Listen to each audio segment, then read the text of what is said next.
This is going to sound a little bit like Groundhog Day again, but I've got Cory Sandhagen back here on the program talking about a fight with John Lineker. But this time it's happening at UFC Fort Lauderdale on April 27th. Cory, how are you, man? I'm good. How are you doing, James? I'm doing awesome. Right off the bat, how happy were you to get this fight rebooked? You were supposed to fight Lineker. He's out. You end up fighting Batista instead. Because not always, like usually a lot of times when a fight falls through, they don't usually rebook it. And in your case, I mean, Lineker's a huge name.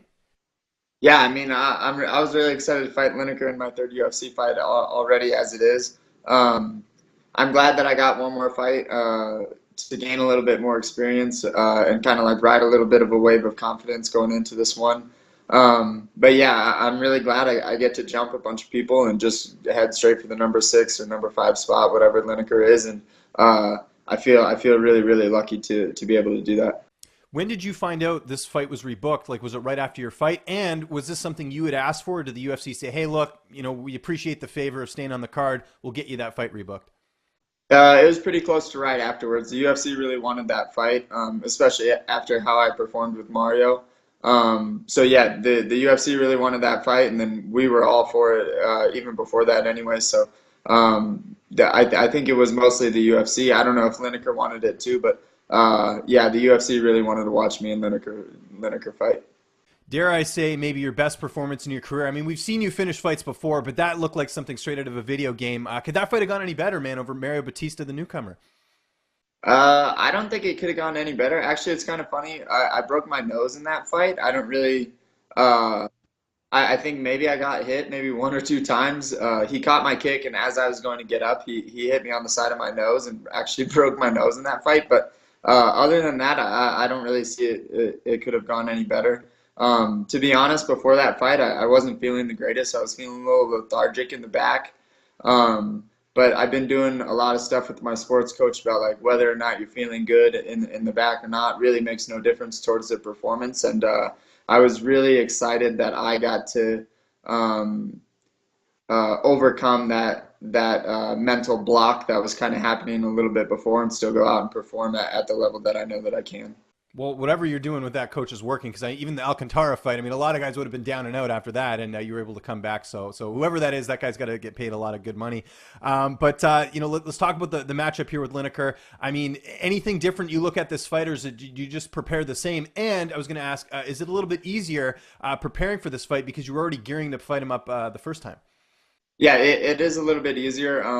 Before, I think I got the fight maybe 3 weeks before I was supposed to fight him, and then it turned into obviously the opponent changed. But 3 weeks to kind of cram, it was feeling a little bit like I was cramming to fight Lineker. And kind of, I mean, he's only 5'3". I don't have a lot of short training partners. I have a couple that I've been training with that I found for this camp, Daniel and Miguel, but I felt like I was having to cram for those 3 weeks that I got that fight. So now that I have like a full entire 8 weeks to prepare for that completely, I feel really confident. And even before when I was fighting him on that 3 weeks notice, I was like, man, I wish that I had a full camp to kind of get ready for someone this short and the style of puncher that he is and stuff like that. So I'm really glad that I get like an 8 week camp to fight someone whose body type and style is much different than I think most of the divisions.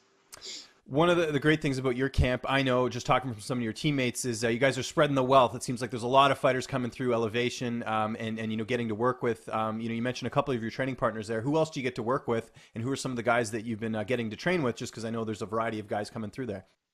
Yeah, we have a lot of good guys. No super crazy big names, but we have like a lot of really tough, scrappy guys that are kind of coming up. Corey Galway is probably my main training partner right now. He's another 135er. Just fought in the Czech Republic for some big promotion out there.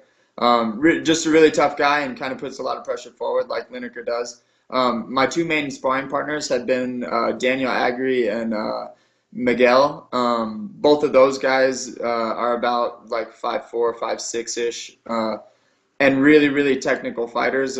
Much I think more technical than Lineker's style is, which I think will play in favor for me. But they're really athletic, so they're able to mimic the same style fight that Lineker is going to bring, and it's nice to be able to practice on someone that short. Because like I said, me being very tall, it's a little bit different fighting someone that much shorter.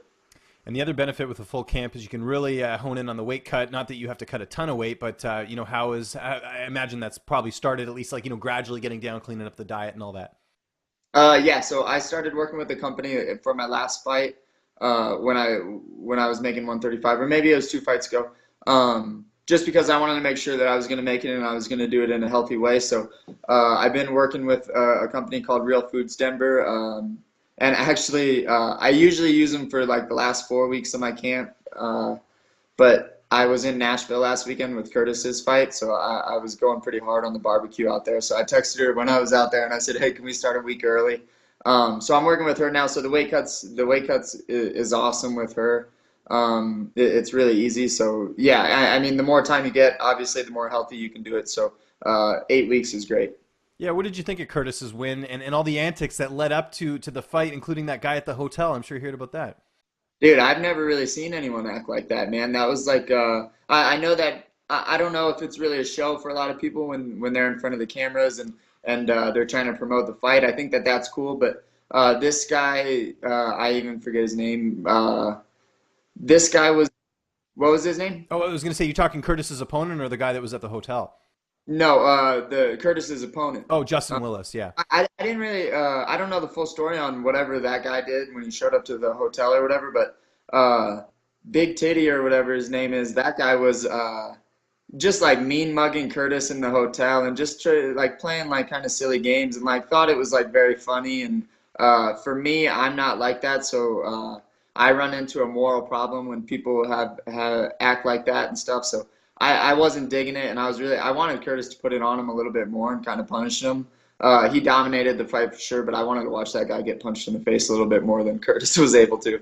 Well, and the thing is, if you're going to trash talk, you got to make it somewhat entertaining. Like Conor McGregor was good at that when he did that with his opponents, but with Justin, it seemed like he came across so badly this weekend. Like it's like he lost fans just because Curtis. I mean, he's the nicest guy ever. I don't think I've ever seen that guy even upset or anything. And you could tell after the fight, like there was a lot of emotion going into that one, just with some of the stuff that he said about his dad and all that. I mean, that's not necessary.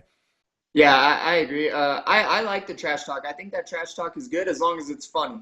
If you're not like a funny dude, then like I don't think that trash talk is for you, you know? Like Conor McGregor does it really good.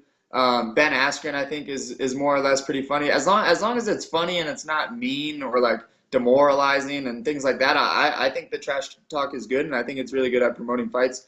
But yeah, the South Side of Chicago for sure showed up after Curtis's fight, and he was fired up even before that fight when I watched him train a couple times throughout that week in the hotel. But yeah, I don't. I've only seen Curtis act like that maybe a handful of times in the training room, and it was kind of cool to see. I kind of liked watching Curtis get that mad because he is like so quiet and so calm and so nice all the time. Who's going to be in your corner for this fight? Same corner. Christian Allen, Elliot Marshall, Dave Zabrinski. Sean Madden will be out there as well. He's one of my striking coaches. He won't be in the corner, but he'll be helping me out that week too. So yeah, just those four. How's this fight playing out on the 27th? Another finish? That's been your thing. I mean, pretty much every fight. And Lineker's a tough guy to stop.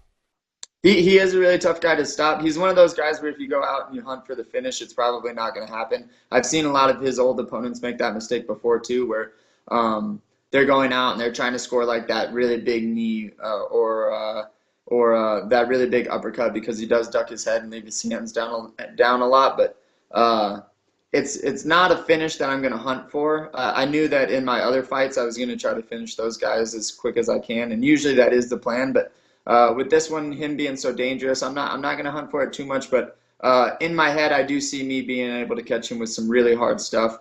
I could see me cutting him or breaking his nose pretty bad. So I don't know that I'll be able to knock him out. He does have like a really good chin that he's shown. But I think if I can get him down, I'll definitely be able to submit him. And then standing, I think I could cut him up pretty bad where maybe there's a doctor stoppage or something. But knocking him out is not something that I'm going to hunt for too much. If you get this win, especially a finish, you'll be 11-1, and this would, easily be the biggest win of your career, name value wise. I mean, you've had some great wins, but obviously Lineker, a big name there. Where do you feel like this would put you? Because bantamweight's, it's kind of wide open right now in terms of, you have this sort of logjam at the top now with Cejudo coming into the mix, but at the same time, you've got guys like Garbrandt who've lost a couple straight, Jimmy Rivera's lost. Like, you could be right in that mix with everyone else.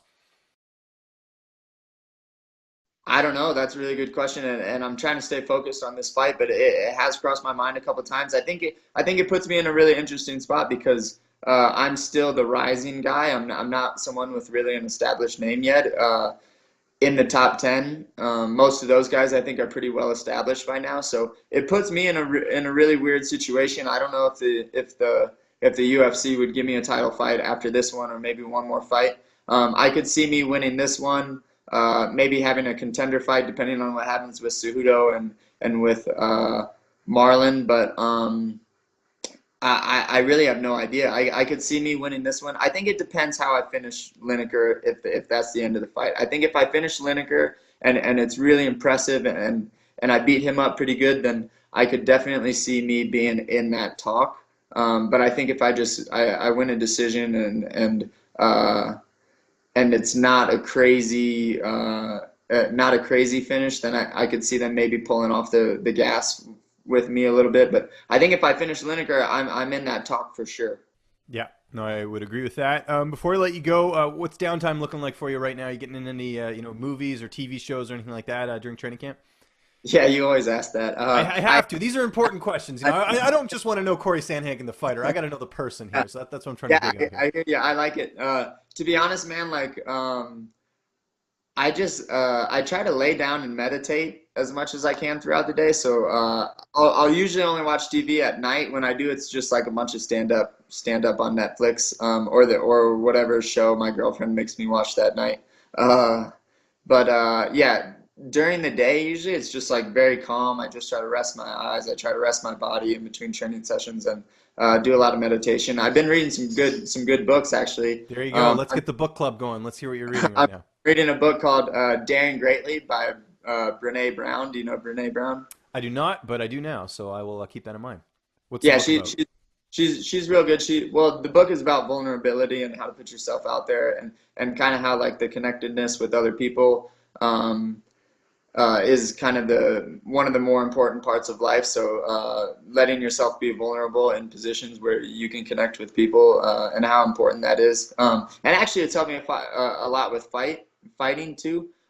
People that aren't as vulnerable will kind of hold back on their self-worth, and I kind of had to start thinking about that a lot actually leading up to this fight because, like I said, if I do win, I'm in that talk for the title, and I kind of had to ask myself if I'm deserving of that, or even if I'm worthy of that. So it was kind of nice to like kind of pull that out of my subconscious and be like, oh, like that was something deep down that I was kind of unsure about, and now I'm kind of bringing to light and creating evidence for the argument that I am very worthy of this title after this fight. So it's been really helpful, man. But I'm all about those self-help books. I really like those. So yeah, Daring Greatly by Brene Brown is really awesome.